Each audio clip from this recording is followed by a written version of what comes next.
വെള്ളക്കെട്ടിലും മഴക്കെടുതിയിലും വലഞ്ഞ തലസ്ഥാനം. രാത്രി മുഴുവൻ പെയ്ത മഴയിൽ നഗരത്തിൽ മിക്കയിടത്തും വെള്ളക്കെട്ട് രൂക്ഷമാണ്.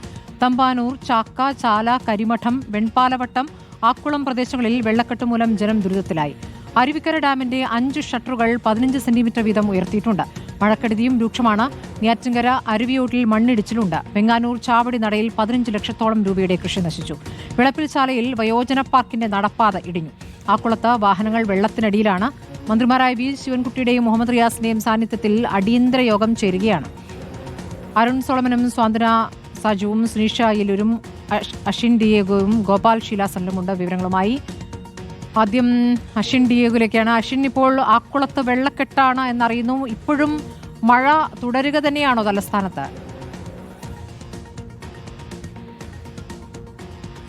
തീർച്ചയായും സംസ്ഥാനത്ത് മഴ ശക്തമായി തന്നെ തുടരുന്നു. തലസ്ഥാനത്തും അതിശക്തമായ മഴയാണ് ഇന്നലെ രാത്രി മുതൽ തന്നെ രേഖപ്പെടുത്തുന്നത്. ഞാനുള്ളത് ഉള്ളൂരിൽ നിന്നും ആക്കുളത്തേക്ക് വരുന്ന പ്രധാന റോഡാണ്. ഈ പ്രധാന റോഡിൽ മണിക്കൂറുകളായി ഗതാഗതം തടസ്സപ്പെട്ടിരിക്കുന്നു. കാരണം ഈ ആക്കുളം കായലിന് സമീപത്തു കൂടിയാണ് ഈ റോഡുള്ളത്. ഈ റോഡിലേക്ക് മഴവെള്ളം കെട്ടി നിൽക്കുകയാണ്. വെള്ളം ഇറങ്ങാത്ത ഒരു സാഹചര്യമാണുള്ളത്. അതുകൊണ്ട് തന്നെ 2 വശങ്ങളിലും വാഹനങ്ങൾ 2 വശങ്ങളിലായി പെട്ടുകിടക്കുകയാണ്. രാവിലെ മുതൽ ഇവിടെ വലിയ ഗതാഗത കുരുക്കായിരുന്നു. നിലവിലിപ്പോൾ 6ഓളം വണ്ടികൾ ഈ വെള്ളക്കെട്ടിനുള്ളിൽ കുടുങ്ങി. പിന്നീട് ടോ വാഹനങ്ങൾ ഉപയോഗിച്ചാണ് ഇവിടെ നിന്നും ആ വാഹനങ്ങൾ മാറ്റിയിട്ടുള്ളത്. പിന്നീട് പോലീസ് ഇവിടേക്ക് എത്തി 2 സൈഡിലെയും റോഡിലേക്കുള്ള ഗതാഗതങ്ങൾ ഇപ്പോൾ തടസ്സപ്പെടുത്തിയിരിക്കുകയാണ്. ഇപ്പോൾ നിലവിൽ നമുക്ക് മനസ്സിലാക്കാൻ സാധിക്കുന്നത് വേളിയിലെ പൊഴി മുറിച്ചിട്ടുണ്ട്. പൊഴി മുറിച്ചതുകൊണ്ട് തന്നെ ഇവിടുത്തെ ഈ കായലിലെ വെള്ളം കടലിലേക്ക് ഇറങ്ങുകയും അങ്ങനെ ഇവിടെ നിന്നും വെള്ളം ഇറങ്ങിപ്പോകും എന്നുള്ളതാണ് പ്രതീക്ഷിക്കുന്നത്. അല്പസമയം മുമ്പ് തന്നെ ഇവിടുത്തെ MLA ആയ കടകംപള്ളി സുരേന്ദ്രൻ അടക്കമുള്ളവർ ഇവിടേക്ക് എത്തി. അതിനുശേഷമാണ് ഇപ്പോൾ പോയിട്ടുള്ളത്. നിലവിലിപ്പോൾ എന്തായാലും ഇവിടെ വെള്ളം ഇറങ്ങിയിട്ടില്ല. പക്ഷെ പലരും അവിടെ വാഹനങ്ങൾ നിർത്തിയിടാൻ പോലീസ് ആവശ്യപ്പെട്ടിട്ടുണ്ടെങ്കിലും വാഹനങ്ങൾ ഓടിച്ചു വരുന്നത് കാണാൻ കഴിയും. കാരണം ഇവിടെ നിന്നും നേരെ ചെന്നിറങ്ങുന്നത് UST ഗ്ലോബൽ ടെക്നോ പാർക്ക് അടക്കമുള്ള ഇൻഫോസിസ് അടക്കമുള്ള റോഡിലുള്ള വെള്ളക്കെട്ട ദൃശ്യങ്ങളിൽ വ്യക്തമാണ്. അരുൺ സോളമനിലേക്ക്. അരുൺ, നെയ്യാറ്റിൻകരയിൽ മണ്ണിടിച്ചിലുണ്ടായിരിക്കുന്നു. ഈ മണ്ണിടിച്ചിൽ ഏതൊക്കെ ഭാഗത്താണ്? ആളുകളെ മാറ്റി പാർപ്പിക്കേണ്ട ഒരു അവസ്ഥയിലേക്ക് കാര്യങ്ങൾ നീങ്ങുന്നുണ്ടോ?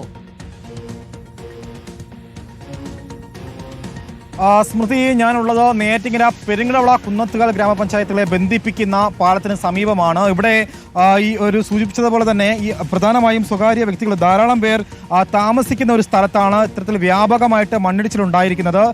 ചിറ്റാർ നദി അത് ഒഴുകിയെത്തുന്നത് നെയ്യാർ തീരത്തേക്കാണ്. ആ തീരത്തിന് സമീപമാണ് നിലവിൽ മണ്ണിടിച്ചിലുണ്ടായത്. ഇവിടെ തന്നെ ധാരാളം ആൾക്കാർ താമസിക്കുന്ന ഒരു പ്രധാനപ്പെട്ട വഴി. ഇപ്പോൾ വഴി പൂർണ്ണമായിട്ടും നഷ്ടപ്പെട്ടിരിക്കുകയാണ്. ഇനി ആളുകൾ എങ്ങനെയാകും അവിടെ നിന്നും പുറത്തേക്ക് എത്തുക എന്നുള്ളത് വലിയൊരു പ്രതിസന്ധിയിലേക്ക് നീങ്ങിയിരിക്കുന്നു. കാരണം അവരെ പ്രധാനമായിട്ടും പുറത്തോട്ട് വരാനുള്ള ഒരു വഴിയാണ് നിലവിൽ അടഞ്ഞു പോയിരിക്കുന്നത്. കഴിഞ്ഞ കുറച്ചു മാസങ്ങൾക്ക് മുൻപാണ് ഈ ഒരു പാത, ഇവിടെ ഒരു കോൺക്രീറ്റ് ഭിത്തി നിർമ്മിച്ച് ഈ പാത സൃഷ്ടിച്ചായിരുന്നു ഇവിടെ വഴിയുണ്ടാക്കി ഇവിടെയുള്ള ആൾക്കാരൊക്കെയും യാത്ര ചെയ്തത്. പക്ഷേ ഈ ഒരു ഭിത്തി കഴിഞ്ഞ ദിവസം ശക്തമായി പെയ്ത മഴയെ തുടർന്നാണ് ഈ ഭിത്തി ഇപ്പോൾ ഇടിഞ്ഞ് വീണ് ഏകദേശം 50 മീറ്ററോളം അപ്പുറം ഇപ്പോൾ ചിറ്റാർ തീരത്തേക്ക് ഇടിഞ്ഞ് വീണ് കിടക്കുന്ന ഒരു അവസ്ഥ. ഇനിയുള്ള സ്ഥലത്തേക്കൂടെ ഈ ഒരു ചെറിയൊരു ഭാഗമാണ്. ഇവിടെ ഒട്ടും സുരക്ഷിതമല്ല എന്നുള്ളതാണ്. ഇവിടെ വന്നു കഴിഞ്ഞാൽ നമുക്കറിയാം ഇപ്പോൾ ഇനി കേവലം ഒരാൾക്ക് നടന്നു പോകാനുള്ള ഒരു പാത മാത്രമാണുള്ളത്. അപ്പോൾ എത്രമാത്രം ഈ സുരക്ഷിതമാണ് ഇനി ആളുകൾക്ക് ഈ പ്രദേശത്ത് നിന്നും തൊട്ടടുത്തേക്കുള്ള വീടുകളിലേക്കൊക്കെ യാത്ര ചെയ്യാനെന്നുള്ളതാണ്. പലരും അറിഞ്ഞിരുന്നില്ല. രാത്രി ആയതുകൊണ്ട് തന്നെ വലിയൊരു അപകടം എന്തായാലും ഒഴിവായിട്ടുണ്ട് എന്നുള്ളതാണ് അറിയാൻ കഴിയുന്നത്. ശരി, സ്വാന്തന, ഇപ്പോൾ തലസ്ഥാനത്തിന്റെ ഒരു പ്രത്യേകത അവിടെ മഴ പെയ്താൽ അപ്പം തന്നെ വെള്ളക്കെട്ടുണ്ടാകുന്നു എന്നുള്ളതാണ്. നഗരത്തിൽ മുഴുവൻ വെള്ളക്കെട്ടിന്റെ ഒരു സാഹചര്യമാണോ ഉള്ളത്? എന്താണ് കാഴ്ച? സ്മൃതി, തലസ്ഥാനത്ത് ഇന്നലെ രാത്രി മുതൽ പെയ്യുന്ന മഴയാണ്. അതിപ്പോഴും തുടരുകയാണ്.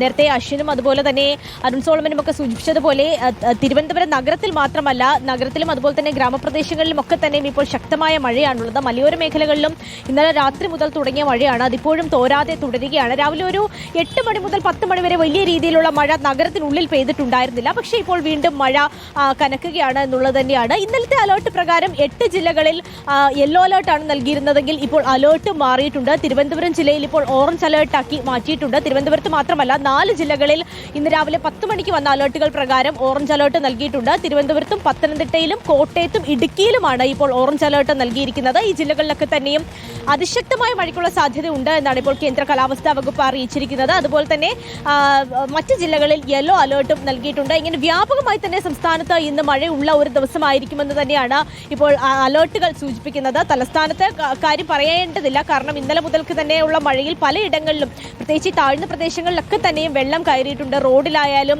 അതുപോലെ തന്നെ ചെറിയ ഗ്രൗണ്ടുകളിലൊക്കെ ആയാലും വലിയ രീതിയിൽ ഈ വെള്ളക്കെട്ട് രൂപപ്പെട്ടിരിക്കുന്ന ഇപ്പോൾ മഴ പെയ്യുമ്പോൾ റോഡുകൾ തകർച്ചയിലാവുക എന്നുള്ളതാണ്. ഇപ്പോൾ നടപ്പാത ഇടിഞ്ഞ സംഭവങ്ങൾ കൂടി തലസ്ഥാനത്ത് റിപ്പോർട്ട് ചെയ്യപ്പെടുകയാണല്ലോ. സുനീഷ് ഇപ്പോൾ എവിടെയാണുള്ളത്?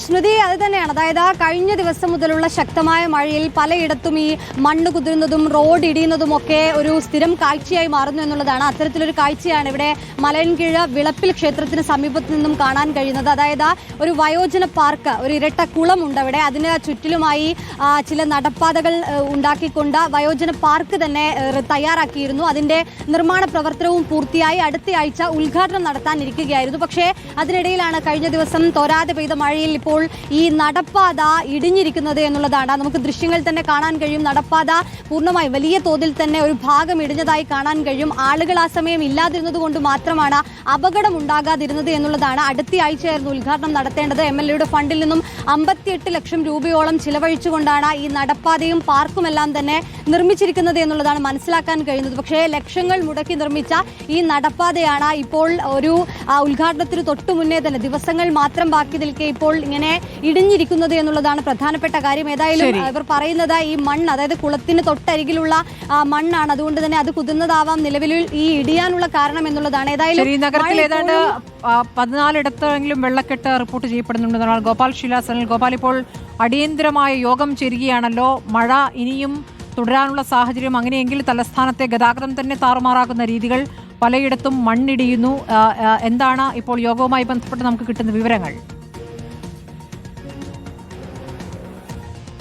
സ്മൃതി സൂചിപ്പിച്ചതുപോലെ തന്നെ ഇന്നലെ വൈകുന്നേരം മുതൽ പെയ്യുന്ന മഴ, ആ മഴ ഏതൊക്കെ തരത്തിൽ നഗരത്തെ ബാധിച്ചു, എങ്ങനെയാണ് അതുമായി ബന്ധപ്പെട്ട മുന്നൊരുക്കങ്ങൾ എടുക്കേണ്ടതെന്ന് അടക്കമുള്ള വിവിധ വസ്തുതകൾ പരിശോധിക്കുന്നതിന് വേണ്ടിയിട്ടും ചർച്ച ചെയ്യുന്നതിനും വേണ്ടിയിട്ടാണ് മന്ത്രി വി ശിവൻകുട്ടിയുടെ അധ്യക്ഷതയിൽ ഇപ്പോൾ അടിയന്തര യോഗം തിരുവനന്തപുരം സെക്രട്ടേറിയറ്റ് അനക്സ് 2-ൽ വിളിച്ചിരിക്കുന്നത്. മന്ത്രിയുടെ ചേംബറിലാണ് ഈ യോഗം നടക്കുന്നത്.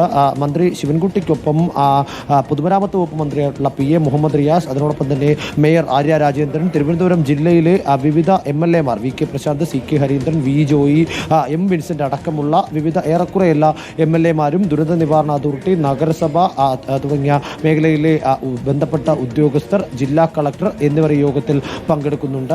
ഇതിൽ നേരത്തെ സൂചിപ്പിച്ചതുപോലെ പ്രധാനമായും നഗരത്തിൽ വലിയ വെള്ളക്കെട്ട് രൂപപ്പെട്ടിട്ടുണ്ട്. ആ വെള്ളക്കെട്ടുകൾ മന്ത്രി യോഗത്തിന്റെ തുടക്ക സമയത്ത് പറയുകയും ചെയ്തു. കിഴക്കേക്കോട്ടയിലടക്കം വെള്ളക്കെട്ട് രൂപപ്പെട്ടു. അതുകൊണ്ട് തന്നെ അതിനാണ് ആ വെള്ളക്കെട്ട് നീക്കം ചെയ്യുന്നതിനും ഗതാഗതം പുനഃസ്ഥാപിക്കുന്നതിനും വേണ്ടിയിട്ടുള്ള ഇടപെടലുകൾക്കും നടപടികൾക്കും മുൻതൂക്കം നൽകിക്കൊണ്ടുള്ള ചർച്ചകളാണ് ഇപ്പോൾ പുരോഗമിക്കുന്നത്. എന്തായാലും തലസ്ഥാനത്ത് അതിശക്തമായ മഴയാണ്. പലയിടത്തും നാശനഷ്ടങ്ങൾ റിപ്പോർട്ട് ചെയ്യപ്പെടുകയാണ്. സർക്കാർ അടിയന്തര യോഗം വിളിച്ച യോഗം ചേർന്നുകൊണ്ടിരിക്കുകയാണ്.